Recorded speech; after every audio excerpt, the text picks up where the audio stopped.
Welcome to our channel. Today we how to disable adaptive cruise control in Tesla step by step clearly. To disable adaptive cruise control in your Tesla, start by sitting in the driver's seat. Ensure your vehicle is in park. Locate the steering wheel controls. On the right side of the steering wheel, find the cruise control lever. Pull the lever towards you to disengage adaptive cruise control. You will see a notification on the touchscreen confirming that cruise control is off.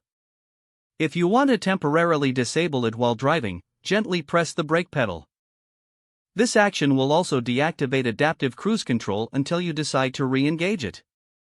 If you prefer to change the settings, navigate to the main touchscreen. Tap on Controls at the bottom of the screen.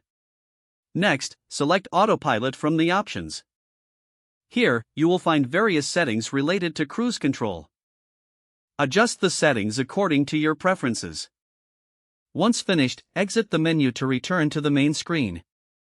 You have successfully disabled adaptive cruise control in your Tesla.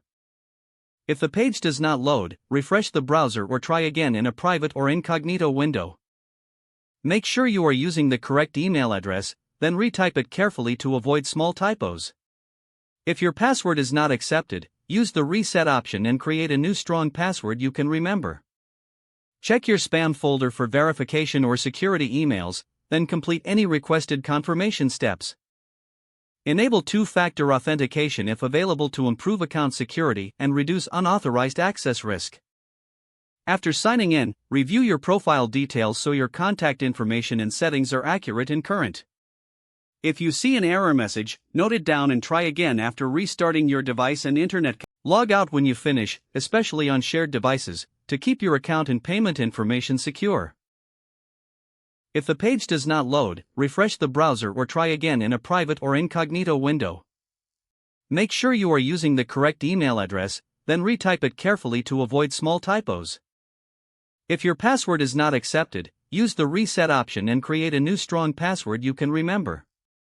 Check your spam folder for verification or security emails, then complete any requested confirmation steps. Enable two-factor authentication if available to improve account security and reduce unauthorized access risk. Don't forget to like this video and subscribe to our channel for more step-by-step tech guides.